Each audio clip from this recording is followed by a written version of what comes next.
यदि आपको आरक्षण चुभता है और उस आरक्षण की वजह से बाबा साहब भीमराव अंबेडकर भी चुभते हैं और आपको लगता है कि आरक्षण आपके हकों को खा रहा है, तो जरा आंख फाड़ कर इन तस्वीरों को देख लीजिए।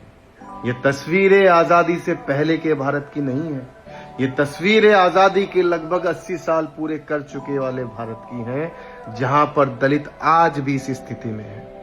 अब आप सोचिए कि आजादी के 80 साल बाद भी यदि दलित इस स्थिति में है, तो जब देश गुलाम था तब वो किस स्थिति में रहा होगा और कितनी यातनाएं, कितने उत्पीड़न, कितना संघर्ष उसने किया होगा।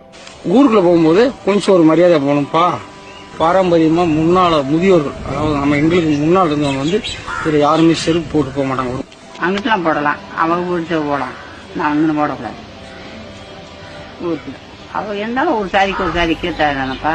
ये तस्वीरें तमिलनाडु के मदुरई जिले की है, जहां पर आज भी दलित को जब किसी ऊंची जाति के मोहल्ले या उसके घर के सामने से गुजरना होता है तो वो साइकिल पर बैठकर नहीं गुजर सकता, वो चप्पल पहनकर नहीं गुजर सकता, उसको साइकिल से भी उतरना पड़ता है, उसको अपने पैरों से चप्पल जूते निकाल कर हाथ में लेकर तब गुजरना पड़ता है। और आप कहते हो कि दलित आपके हकों को खा रहा है। क्या दिया इस देश ने आजादी के 80 साल बाद भी दलित पिछड़ों को?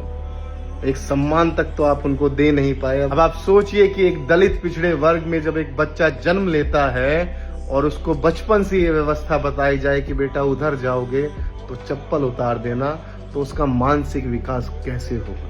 वो तो हमेशा इसी घुटन में घुटता रहेगा, उस पर कॉन्फिडेंस कभी आ ही नहीं सकता जीवन में आगे बढ़ने का, क्योंकि उसको हमेशा ये एहसास रहेगा कि मैं कितना भी बड़ा क्यों ना बन जाऊं, कल को मुझे उस मोहल्ले में चप्पल पहनकर घुसने का अधिकार नहीं है। और आपको उनका आरक्षण खराब लगता है। हम दुनिया की चौथी अर्थव्यवस्था बन चुके हैं और हमारे समाज की गंदगी ये है कि हम इंसान को इंसान नहीं मानते, उसको जानवर से भी बदतर मानते हैं। इन मोहल्लों से कुत्ते गुजर जाते होंगे, जानवर गुजर जाते होंगे, लेकिन वहां पर इंसान को गुजरने के लिए एक विशेष परंपरा और एक विशेष व्यवस्था का पालन करना पड़ता है कि वो चप्पल पहनकर नहीं गुजर सकता।